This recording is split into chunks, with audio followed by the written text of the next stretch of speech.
ಹೆಸರು ಮಲ್ಲಿಗೆಪುರ. ಮಲೆನಾಡಿನ ತಪ್ಪಲಿನಲ್ಲಿ ಮಲಗಿರುವ ಒಂದು ಸೊಬಗಿನ ಹಳ್ಳಿ. ಹಸಿರು ಬೆಟ್ಟಗಳು, ನೀರಿನ ಕಾಲುವೆಗಳು, ಚಿನ್ನದ ಬಣ್ಣದ ಕಾಳು ಬರುವ ಗದ್ದೆಗಳು ಮತ್ತು ಸರಳ ಜನರು. ಈ ಊರಿನಲ್ಲಿ ಶ್ರುತಿ ಎನ್ನುವ ಹುಡುಗಿ ವಾಸಿಸುತ್ತಿದ್ದಳು. 18 ವರ್ಷದ ಚುರುಕಾದ ಸೊಗಸಾದ ಹುಡುಗಿ. ಆಕೆಗೆ ನಟನೆಯಲ್ಲಿ ತುಂಬಾ ಒಲವು. ಚಲನಚಿತ್ರಗಳನ್ನು ನೋಡಿ ನಟಿಸುವ ಕನಸು ಕಾಣುತ್ತಿದ್ದಳು. ಅವಳಿಗೆ 18 ತುಂಬುವ ಮುಂಚೆಯೇ ಊರಿನ ಗೌಡ ಕಾಳಿಂಗ ಅವಳ ಮೇಲೆ ಕಣ್ಣು ಹಾಕಿದ್ದ. ಅವಳ ಹಣ್ಣುಗಳು ಆಗತಾನೇ ಬೆಳೆಯಲು ಶುರುವಾಗಿದ್ದವು. ಲಂಗದಾವಣಿ ತೊಟ್ಟಾಗ ಅದು ಸ್ವಲ್ಪ ಉಬ್ಬಿದಂತೆ ಕಾಣುತ್ತಿತ್ತು. ಗೌಡನಿಗೆ ಅದೇ ಸಾಕಾಗಿತ್ತು. ಅವನು ದಿನವೂ ಅದೆಷ್ಟು ದೊಡ್ಡದಾಯಿತಂತ ಕಣ್ಣಿನಿಂದಲೇ ಅಳತೆ ಮಾಡಿ ನೋಡುತ್ತಿದ್ದ. ಯಾವುದಕ್ಕೂ 18 ಅಲ್ಲಿಯವರೆಗೆ ಸುಮ್ಮನಿರೋಣ ಅಂದುಕೊಂಡ. ಅವಳ ಅಮ್ಮನಿಗೆ ಮಾಡಲು ಹೋಗುವಾಗ ನಿನ್ನ ಮಗಳಿಗೀಗ ಎಷ್ಟು ವರ್ಷ ಅಂತ ಕೇಳಿ ತಿಳಿದುಕೊಳ್ಳುತ್ತಿದ್ದ. ಅವಳು ಮಾಡಿಸಿಕೊಳ್ಳುತ್ತಲೇ ಅದನ್ಯಾಕೆ ಕೇಳುತ್ತಿದ್ದೀರಿ ಎಂದು ಕೇಳಿದರೆ ಸುಮ್ಮನೆ ಕೇಳ್ದೆ ಎನ್ನುತ್ತಿದ್ದ. ಅವಳು ಓ ಹೌದಾ ಎಂದು ಸುಮ್ಮನಾಗುತ್ತಿದ್ದಳು. ಕಾಳಿಂಗನಿಗೆ 40 ವರ್ಷ. ಅವನಿಗೆ ಮದುವೆಯಾಗಿ 2 ಮಕ್ಕಳಿದ್ದಾರೆ. ಆದರೂ ಸಿಕ್ಕ ಹುತ್ತಕ್ಕೆ ಹಾವು ಬಿಡುವುದು ಅವನ ಕೆಲಸ. 6 ಅಡಿ ಎತ್ತರ, ಗಟ್ಟಿ ಮೈಕಟ್ಟು, ಜವಾಬ್ದಾರಿಯುತ ಸ್ಥಾನದಲ್ಲಿದ್ದ. ಊರಿನ ಸಮಸ್ಯೆಗಳನ್ನು ಬಗೆಹರಿಸುವಲ್ಲಿ ನಿಷ್ಣಾತನಾಗಿದ್ದ. ಅವನಿಗೆ ಶ್ರುತಿಯನ್ನು ನೋಡಿದಾಗ ಅವನ ಮನಸ್ಸು ಹರಿದಾಡುತ್ತಿತ್ತು. ಅವರಿಬ್ಬರ ಪ್ರೀತಿ ಹಳ್ಳಿಯ ಹಸಿರು ಬಯಲುಗಳಲ್ಲಿ, ನದಿ ದಂಡೆಗಳಲ್ಲಿ, ಹೂವಿನ ತೋಟಗಳಲ್ಲಿ ಹೂವಿನಂತೆ ಅರಳಿತು. ಒಬ್ಬರನ್ನೊಬ್ಬರ ನೋಟ, ಮುಗುಳ್ನಗೆ, ಸಣ್ಣ ಸ್ಪರ್ಶಗಳೇ ಅವರಿಗೆ ಸಾಕಾಗಿದ್ದವು. ಒಂದಿನ ಶ್ರುತಿಗೆ 18 ತುಂಬಿದ್ದು ಗೊತ್ತಾಗಿ ಅವನು ತುಂಬಾ ಸಂತೋಷಪಟ್ಟ. ಅವನ ಮನಸ್ಸು ಕಂಟ್ರೋಲ್ ತಪ್ಪೋಕೆ ಶುರುವಾಯಿತು. ಒಂದು ಮಧ್ಯಾಹ್ನ ಸೂರ್ಯನ ಬಿಸಿಲು ಜೋರಾಗಿ ಬೀಳುತ್ತಿತ್ತು. ಊರಿನ ಅಂಚಿನಲ್ಲಿ ದೊಡ್ಡ ಕಬ್ಬಿನ ಗದ್ದೆಯಿತ್ತು. ಎತ್ತರದ ಕಬ್ಬಿನ ಗಿಡಗಳು ದಟ್ಟವಾಗಿ ಬೆಳೆದಿದ್ದವು. ಒಳಗೆ ಹೋದರೆ ಯಾರಿಗೂ ಕಾಣಿಸುವುದಿಲ್ಲ. ಕಾಳಿಂಗ ಮತ್ತು ಶ್ರುತಿ ಆ ಗದ್ದೆಯೊಳಗೆ ಒಂದು ಮೃದುವಾದ ಜಾಗದಲ್ಲಿ ಕುಳಿತಿದ್ದರು. ಹತ್ತಿರದಲ್ಲಿ ಹರಿಯುವ ನೀರಿನ ಸದ್ದು ಕಿವಿಗೆ ಇಂಪಾಗಿ ಕೇಳಿಸ್ತಿತ್ತು. ಸುತ್ತಲೂ ಹಸಿರು ಗಿಡಗಳು, ಮೇಲೆ ನೀಲಿಯಾಕಾಶ. ಆಗ ಕಾಳಿಂಗೇಗೌಡ ಶ್ರುತಿ ಎಂದು ಮೆಲ್ಲಗೆ ಅವಳ ಹೆಸರನ್ನು ಕೂಗಿದ ಮತ್ತು ಅವಳ ಕೈ ಹಿಡಿದ. ಅವಳ ಕಣ್ಣುಗಳು ಹೊಳೆಯುತ್ತಿದ್ದವು. ಅವನು ಮೆಲ್ಲಗೆ ಅವನ ಕೈಗಳನ್ನು ಅವಳ ಬೆಳೆಯುತ್ತಿರುವ ಹಣ್ಣುಗಳ ಮೇಲೆ ತಂದ. ಅವಳು ಏನ್ಮಾಡ್ತಿದ್ದೀರಾ ನೀವು ಎಂದು ಹೇಳಿ ನಾಚಿದಳು. ಅವಳ ಕಣ್ಣುಗಳನ್ನು ನೋಡಿದ ಕಾಳಿಂಗ ನನ್ನ ತಮ್ಮನನ್ನು ನೋಡ್ತೀಯಾ ಅಂತ ಕೇಳಿದ. ಅವಳು ನಾಚಿ ನೀರಾದಳು. ಮತ್ತೊಂದು ಪ್ರಶ್ನೆ ಅವನ ಬಾಯಿಯಿಂದ ಹೊರಟಿತು. ನೀನು ಯಾವತ್ತಾದರೂ ಅದನ್ನು ನೋಡಿದ್ದೀಯಾ ಅಂತ ಕೇಳಿದ. ಅವಳು ಹೌದು ಎಂದು ಉತ್ತರಿಸಿದಳು. ಕಾಳಿಂಗ ಶಾಕಿನಿಂದ ಎಲ್ಲಿ ಎಂದು ಕೇಳಿದ. ಅವಳು ನಾಚುತ್ತಾ ನಾನು ಒಂದಿನ ನನ್ನಣ್ಣ ಜಟಕಾ ಗಾಡಿ ಓಡಿಸೋದನ್ನ ನೋಡಿದ್ದೆ. ಅದು ತುಂಬಾನೇ ದೊಡ್ಡದಿತ್ತು. ಕೊನೆಗೆ ಅದರಿಂದ ನೀರು ಕೂಡ ಹಾರಿತು ಅಂದಳು. ಅವನು ನಗುತ್ತಾ ಅದು ನೀರಲ್ಲ, ಅದನ್ನು ನಿನ್ನದರೊಳಗೆ ಬಿಟ್ಟರೆ ನಿನ್ನ ಹೊಟ್ಟೆ ತುಂಬುತ್ತೆ ಅಂದ. ಅವಳು ಆಶ್ಚರ್ಯದಿಂದ ಹೌದಾ ಎಂದು ಕೇಳಿದಳು. ಅವನು ತನ್ನ ಲುಂಗಿ ಕಳಚಿ ತನ್ನ ತಮ್ಮನನ್ನು ಅವಳಿಗೆ ತೋರಿಸುತ್ತಾ ಮುಟ್ಟು ಅಂದನು. ಅವಳಿಗೆ ಭಯ ಆಗ್ತಿದ್ರೂ ನಡುಗುವ ಕೈಗಳಿಂದಲೇ ಅದನ್ನ ಹಿಡಿದಳು. ಅವರು ಹತ್ತಿರ ಸರಿದರು. ಆಗ ಗಾಳಿ ಮೆಲ್ಲಗೆ ಸುಳಿದಾಡಿತು. ಕಬ್ಬಿನ ಎಲೆಗಳು ಸರಸರ ಸದ್ದು ಮಾಡಿದವು. ಅವರಿಬ್ಬರ ಹೃದಯಗಳು ಒಂದೇ ಲಯದಲ್ಲಿ ಹೊಡೆದಾಡುತ್ತಿದ್ದವು. ಕಾಳಿಂಗ ಅವಳ ಮುಖವನ್ನು ಮೆಲ್ಲಗೆ ಮುಟ್ಟಿದ. ಶ್ರುತಿ ಕಣ್ಣು ಮುಚ್ಚಿಕೊಂಡಳು. ಅವರ ನಡುವೆ ಒಂದು ಆಳವಾದ, ಸುಂದರವಾದ ಸಂವೇದನೆ ಹರಡಿತು. ಇಬ್ಬರೂ ಒಬ್ಬರನ್ನೊಬ್ಬರು ಪ್ರೀತಿಸುವುದು, ಒಬ್ಬರನ್ನೊಬ್ಬರು ಸುತ್ತುವರಿಯುವುದು, ಒಬ್ಬರನ್ನೊಬ್ಬರು ಅರ್ಥ ಮಾಡಿಕೊಳ್ಳುವುದು ಮಾಡುತ್ತಿದ್ದರು. ಹೀಗೆ ಆ ಕ್ಷಣಗಳು ಅವರಿಗೆ ಶುದ್ಧವಾದ ಸಂತೋಷವನ್ನು ನೀಡಿದವು. ಸುತ್ತಲೂ ಇದ್ದ ಪ್ರಕೃತಿಯು ಅವರ ಪ್ರೀತಿಗೆ ಸಾಕ್ಷಿಯಾಗಿತ್ತು. ಇಬ್ಬರೂ ಒಪ್ಪಿದ ಮನಸ್ಸಿನಿಂದ ಈ ಸಮೀಪತೆಯನ್ನು ಅನುಭವಿಸಿದರು. ಆ ಭಾವನಾತ್ಮಕ ಮತ್ತು ಭೌತಿಕ ಸಂಪರ್ಕದ ಸುಂದರ ಕ್ಷಣಗಳು ಅವರ ನೆನಪುಗಳಲ್ಲಿ ಚಿರಕಾಲ ಉಳಿಯುವಂತಾಗಿದ್ದವು. ಆಗ ಶ್ರುತಿ ಒಳಗೆ ಹಾಕಬೇಡಿ, ಮೇಲೆ ಮೇಲೆ ಮಾಡಿ ಅಂದಳು. ಅವನು ಅವಳ ಹೂವಿನ ಮೇಲೆ ತನ್ನದನ್ನು ಉಜ್ಜುತ್ತಾ ಅದರ ಮೇಲೆಯೇ ಎಲ್ಲವನ್ನೂ ಸುರಿಸಿದ. ಅವರು ಹೊರಬಂದಾಗ ಒಬ್ಬರ ಮುಖ ನೋಡಿ ಇನ್ನೊಬ್ಬರು ಮುಗುಳ್ನಕ್ಕರು. ಒಳಗೆ ಏನಾಯಿತೆಂದು ಅವರಿಬ್ಬರಿಗೆ ಮಾತ್ರ ತಿಳಿದಿತ್ತು. ಆದರೆ ಅದು ಅವರ ಪ್ರೀತಿಗೆ ಇನ್ನೂ ಆಳವನ್ನು ಕೊಟ್ಟಿತು. ಆ ದಿನಗಳ ನಂತರ ಶ್ರುತಿ ತನ್ನ ಕನಸನ್ನು ಕಾಳಿಂಗನೊಂದಿಗೆ ಹಂಚಿಕೊಂಡಳು. ನನಗೊಂದು ಕನಸಿದೆ. ನಾನು ಸಿನಿಮಾದಲ್ಲಿ ನಟಿಸಬೇಕು. ನನ್ನ ಹಾವಭಾವವನ್ನು ಎಲ್ಲರೂ ನೋಡಬೇಕು. ನಾನು ಬೆಂಗಳೂರಿಗೆ ಹೋಗಿ ಟ್ರೈ ಮಾಡಬೇಕೆಂದು ಉತ್ಸಾಹದಿಂದ ಹೇಳಿದಳು. ಕಾಳಿಂಗನ ಮುಖ ಕಪ್ಪುಗಟ್ಟಿತು. ಏನು, ಸಿನಿಮಾದಲ್ಲಿ ನಟಿಸ್ತೀಯಾ? ಅದೆಲ್ಲ ನಿನ್ನಂಥ ಹಳ್ಳಿ ಹುಡುಗಿಯರು ಮಾಡುವ ಕೆಲಸ ಅಲ್ಲ. ಅಲ್ಲಿ ಏನೇನು ನಡೆಯುತ್ತೆ ಗೊತ್ತಾ? ಅಲ್ಲಿ ನಿನಗೆ ಚಾನ್ಸ್ ಸಿಗಬೇಕಾದರೆ ಸೆಟ್ ಬಾಯಿಂದ ಹಿಡಿದು ಪ್ರೊಡ್ಯೂಸರ್ವರೆಗೆ ಎಲ್ಲ ಗಂಡಸರ ಜೊತೆ ಮಲಗಬೇಕಾಗುತ್ತದೆ. ನೀನು ನನಗೆ ಮಾತ್ರ ಸ್ವಂತ. ಅದು ಬಹಳ ಅಪಾಯ. ಜೊತೆಗೆ ಮನೆಯವರು ಏನ್ ಹೇಳ್ತಾರೆಯಂತ ಯೋಚಿಸಿದ್ಯಾ ಅಂತ ಕೇಳಿದ. ಶ್ರುತಿಗೆ ನಿರಾಶೆಯಾಯಿತು.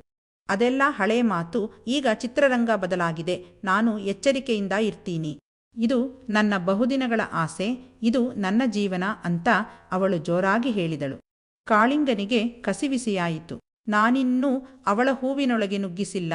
ನಾನು ನುಗ್ಗಿಸುವ ಮುಂಚೆ ಯಾರಾದರೂ ಅವಳಿಗೆ ಮಾಡಿ ದೊಡ್ಡದು ಮಾಡಿದರೆ ಅನ್ನುವ ಭಯ ಅವನಿಗೆ ಶುರುವಾಯಿತು. ಆಗ ಅವನು, ನಿನಗಲ್ಲಿ ಯಾರಿದ್ದಾರೆ? ಯಾರು ನಿನ್ನನ್ನು ನೋಡಿಕೊಳ್ತಾರೆ? ಮೊದಲೇ ಪ್ರಪಂಚ ಕೆಟ್ಟು ಹೋಗಿದೆ. ಊರಲ್ಲಿ ನೀನು ಸುರಕ್ಷಿತವಾಗಿ ಇರಬಹುದಲ್ವಾ? ಬೇಕಿದ್ರೆ ದಿನವೂ ಕಬ್ಬಿನ ಗದ್ದೆಯೊಳಗೆ ಮಜಾ ಮಾಡೋಣ ಅಂತ ಹೇಳಿ ಅವಳ ಮನಸ್ಸನ್ನು ಪರಿವರ್ತನೆ ಮಾಡಲು ಶುರು ಮಾಡಿದ.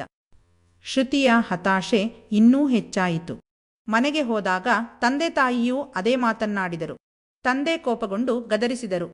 ನೀನು ದೂರದೂರಿಗೆ ಹೋಗಿ ಸಿನಿಮಾ ಅಂತ ಮಾಡಿದ್ರೆ ಅದು ನಮ್ಮ ಮನೆತನಕ್ಕೆ ಕಳಂಕವಾಗುತ್ತೆ. ಯಾರಾದರೂ ನೋಡಿದ್ರೆ ಏನ್ ಹೇಳ್ತಾರೆ? ಮದುವೆ ಮಾಡಿಕೊಂಡು ಸುಖವಾಗಿರು ಅಂತ ಹೇಳ್ತಾರೆ. ತಾಯಿ ಕಣ್ಣೀರು ತುಂಬಿಕೊಂಡು, ಮಗಳೇ, ನಮ್ಮಂಥವರ ದಾರಿ ಅದಲ್ಲ. ಅದು ನಿನಗೆ ಸರಿ ಹೊಂದಲ್ಲ ಅಂತ ಬುದ್ಧಿಮಾತುಗಳನ್ನು ಹೇಳಿದಳು. ಕೆಲವು ದಿನಗಳು ಹೀಗೆ ಕಳೆದವು. ಶ್ರುತಿಯ ಮನಸ್ಸು ಒಡೆದು ಹೋಗಿತ್ತು. ಮನೆಯವರ ಹಠ ಬದಲಾಗುವಂತೆ ಕಾಣಲಿಲ್ಲ. ಜೊತೆಗೆ ಕಾಳಿಂಗ ಅವಳನ್ನು ಕಬ್ಬಿನ ಗದ್ದೆಗೆ ಕರೆಯುವುದು ಜಾಸ್ತಿಯಾಗಿತ್ತು. ಅವಳಿಗೆ ತನ್ನ ಕನಸುಗಳು ಹತಾಶೆಯಲ್ಲಿ ಮುಳುಗಿ ಹೋಗುವಂತೆ ಅನ್ನಿಸಿತು.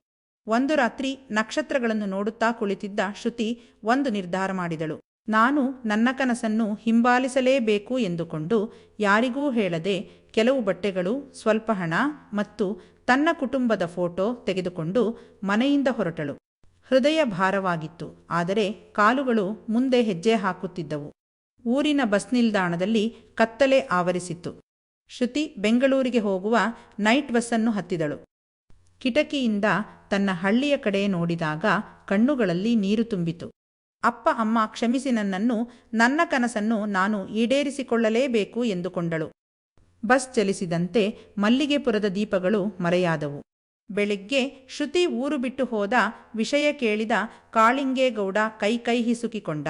ನಾನು ಬಿಡಿಸಬೇಕಾದ ಹೂವನ್ನು ಅದ್ಯಾರು ಬಿಡಿಸ್ತಾರೋ ಅಂದುಕೊಂಡು ಸಪ್ಪೆ ಮೋರೆ ಹಾಕಿ ಕುಳಿತ. ಬೆಂಗಳೂರಿನಂತಹ ದೊಡ್ಡ ನಗರದ ಗದ್ದಲ, ಕೋಲಾಹಲ ಶ್ರುತಿಗೆ ಹೊಸದಾಗಿತ್ತು. ಎತ್ತರದ ಕಟ್ಟಡಗಳು, ನಿರಂತರವಾಗಿ ಓಡುವ ಕಾರುಗಳು, ಬಸ್ಸುಗಳು, ಗುಂಪು ಗುಂಪಾಗಿರುವ ಜನರು ಎಲ್ಲವೂ ಅವಳಿಗೆ ಗಾಬರಿ ಹುಟ್ಟಿಸುವಂತಿತ್ತು. ಬಸ್ ನಿಲ್ದಾಣದಲ್ಲಿ ಇಳಿದು ಅವಳಿಗೆ ಏನು ಮಾಡಬೇಕೆಂದು ತಿಳಿಯದೆ ಗಾಬರಿಯಾಯಿತು. ಸಿನಿಮಾ ಕಂಪನಿಗಳು ಎಲ್ಲಿವೆ? ಯಾರನ್ನು ಕೇಳಬೇಕು? ತನ್ನ ಫೋಟೋಗಳನ್ನು ಯಾರಿಗೆ ತೋರಿಸಬೇಕು? ಹೀಗೆ ಹಲವಾರು ಪ್ರಶ್ನೆಗಳು ಅವಳನ್ನು ಕಾಡುತ್ತಿದ್ದವು. ಅವಳು ಒಂದು ಹೋಟೆಲಿನಲ್ಲಿ ಕುಳಿತು ಯೋಚಿಸುತ್ತಿದ್ದಳು. ಕಾಲುಗಳು ನೋವಾಗುತ್ತಿದ್ದವು. ಹೊಟ್ಟೆ ಹಸಿಯುತ್ತಿತ್ತು. ಎಲ್ಲಿ ಮಲಗಬೇಕು, ಏನು ಮಾಡಬೇಕೆಂದು ಅವಳಿಗೆ ಗೊತ್ತಾಗುತ್ತಿರಲಿಲ್ಲ. ಆಗ ಇಬ್ಬರು ಗಂಡಸರ ಕಣ್ಣು ಅವಳ ಮೇಲೆ ನೆಟ್ಟಿತು. ಅಬ್ಬಬ್ಬಾ, ಇವಳೆಂತಹ ಸುಂದರಿ ಅಂದುಕೊಂಡರು. ಎಲ್ಲಾ ರೀತಿಯ ಕೋಳಿಗಳ ರುಚಿ ನೋಡಿದ ಅವರು ನಾಟಿ ಕೋಳಿ ರುಚಿ ನೋಡಿರಲಿಲ್ಲ. ಸಹಜವಾಗಿ ಅವರ ಸಲಾಕೆಯು ತಿವಿಯಲು ಸಿದ್ಧವಾಗಿ ಗಟ್ಟಿಯಾಗಿ ನಿಂತಿತು. ಪಟ್ಟಣದಲ್ಲಿ ಮೇಕಪ್ ಮಾಡಿಕೊಂಡು ನವರಂಗಿ ಆಟವಾಡೋ ಹುಡುಗಿಯರ ಮುಂದೆ ಅವಳು ತನ್ನ ಸಹಜ ಸೌಂದರ್ಯದಿಂದ ಅವರ ಮನಸ್ಸನ್ನು ಸೆಳೆದಳು. ಅವಳಿಗಿನ್ನೂ ಹೆಚ್ಚು ವಯಸ್ಸಾಗಿಲ್ಲ. ಅವಳಿನ್ನೂ ಚಿಕ್ಕವಳೆಂದು ಅರಿತುಕೊಂಡ ಅವರ ಮನಸ್ಸು ಖುಷಿಯಿಂದ ತೇಲಾಡತೊಡಗಿತು. ಅವಳದ್ದಿನ್ನೂ ಮ್ಯಾಟರ್ ಮುಗಿದಿಲ್ಲ, ಅವಳದ್ದು ಶುದ್ಧ ಹೂವಿರಬೇಕು ಎಂದು ಅವರು ಮಾತಾಡಿಕೊಂಡರು. ಜೊತೆಗೆ ಅವಳಿಗೆ ಮಾಡಲೇಬೇಕೆಂದು ತೀರ್ಮಾನಿಸಿ ಅವಳ ಬಳಿ ಹೋದರು. ಅವರನ್ನು ನೋಡಿದ ಶ್ರುತಿಗೆ ಸ್ವಲ್ಪ ಭಯವಾಯಿತು. ನಗರದಲ್ಲಿ ಜನರ ಬಗ್ಗೆ ಎಚ್ಚರಿಕೆಯಾಗಿರಬೇಕೆಂದು ಅವಳಿಗೆ ಗೊತ್ತಿತ್ತು. ಅವರಲ್ಲಿ ಒಬ್ಬರು ಸ್ವಲ್ಪ ಹಿರಿಯವರಂತೆ ಕಾಣುವವರು ಮುಗುಳ್ನಕ್ಕೂ ಕೇಳಿದರು. ಕ್ಷಮಿಸಿ, ನಾವು ನಿಮ್ಮನ್ನು ಸ್ವಲ್ಪ ಹೊತ್ತಿನಿಂದ ಗಮನಿಸುತ್ತಿದ್ದೇವೆ. ನೀವು ಆಗಿನಿಂದ ಗಾಬರಿಯಿಂದ ಕುಳಿತಿದ್ದೀರಿ. ಈ ಊರಿಗೆ ಹೊಸದಾಗಿ ಬಂದಿರುವಿರಾ? ಸಹಾಯ ಬೇಕೇ? ನಾವು ಸಿನಿಮಾ ಕ್ಷೇತ್ರದಲ್ಲಿ ಕೆಲಸ ಮಾಡುವ ನಿರ್ಮಾಪಕರು ಎಂದರು. ಅವರ ಧ್ವನಿಯಲ್ಲಿ ಸಹಾನುಭೂತಿ ಇತ್ತು. ಶ್ರುತಿ ಆಶ್ಚರ್ಯಚಕಿತಳಾದಳು. ಅವಳು ತನ್ನ ಕತೆಯನ್ನು ಹೇಳಲು ಪ್ರಾರಂಭಿಸಿದಳು ಮತ್ತು ತನ್ನ ಫೋಟೋಗಳನ್ನೂ ತೋರಿಸಿದಳು. ಆಗ ಅಲ್ಲಿದ್ದ ಹಿರಿಯ ನಿರ್ಮಾಪಕ ತಮ್ಮ ಹೆಸರು ಅರವಿಂದ್ ಎಂದು ಪರಿಚಯಿಸಿಕೊಂಡು, ಶ್ರುತಿ, ನಿನ್ನ ಕತೆ ನಮ್ಮನ್ನು ಮುಟ್ಟಿದೆ. ನೀನು ತುಂಬ ಧೈರ್ಯಶಾಲಿ. ನಾವಿಲ್ಲಿ ಒಂದು ಹೊಸ ಸಿನಿಮಾದ ಪ್ರಾಜೆಕ್ಟ್ ಮೇಲೆ ಕೆಲಸ ಮಾಡುತ್ತಿದ್ದೇವೆ. ಅದರಲ್ಲಿ ಒಂದು ಪಾತ್ರಕ್ಕೆ ನಿನ್ನಂತಹ ಹೊಸ ಮುಖ, ನೈಜತೆ ಇರುವ ಹುಡುಗಿ ಬೇಕಿತ್ತು.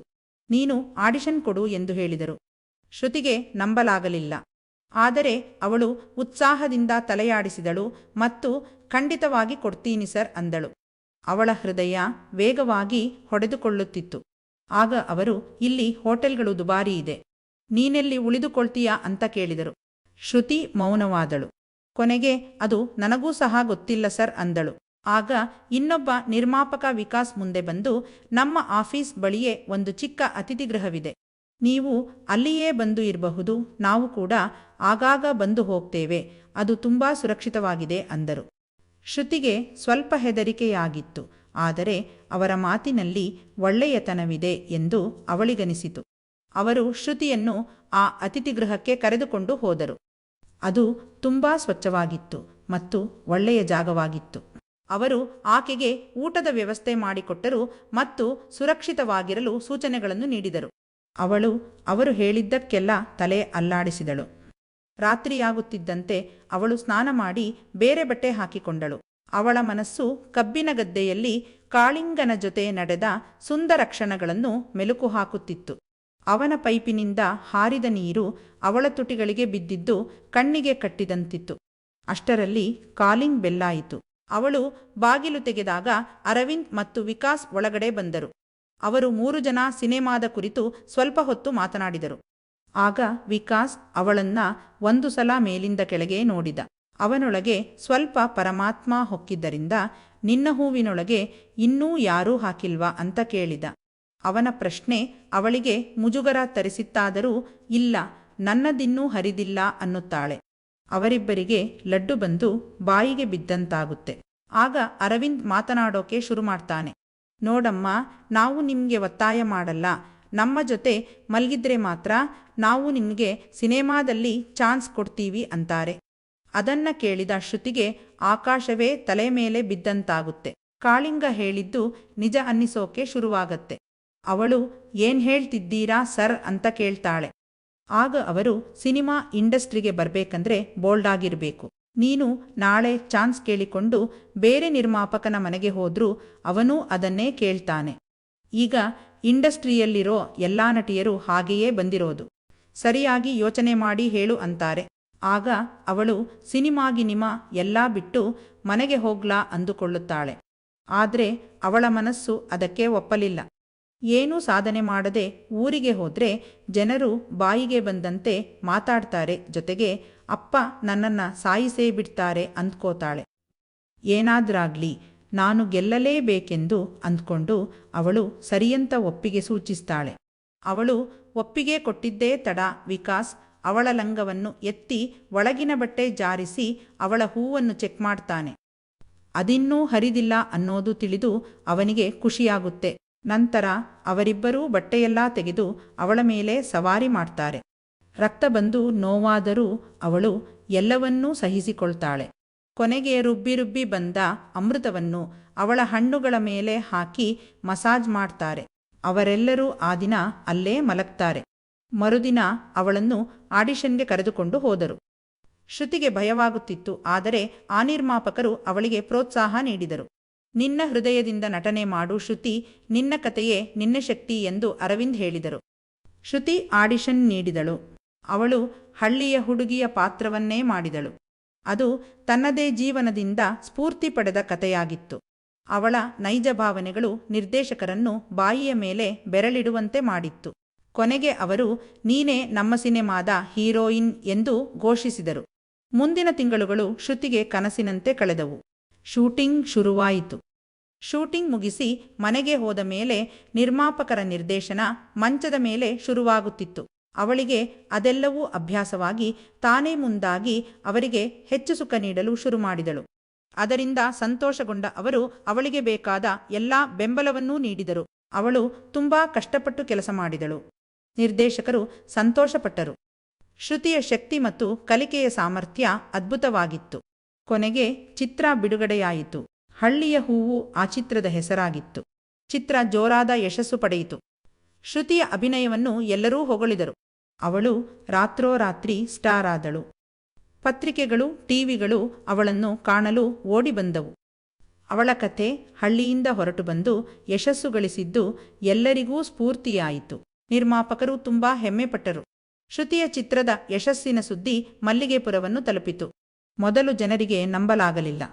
ಆದರೆ ಪತ್ರಿಕೆಗಳಲ್ಲಿ ಶ್ರುತಿಯ ಚಿತ್ರಗಳು ಬಂದಾಗ ಎಲ್ಲರೂ ಆಶ್ಚರ್ಯಚಕಿತರಾದರು. ಶ್ರುತಿಯ ತಂದೆ ತಾಯಿ ಮೊದಲು ಕೋಪಗೊಂಡರು. ಆದರೆ ಮಗಳ ಸಾಧನೆಯನ್ನು ನೋಡಿ ಅವರ ಕಣ್ಣುಗಳಲ್ಲಿ ನೀರು ತುಂಬಿತು ಮತ್ತು ಹೆಮ್ಮೆಯಾಯಿತು.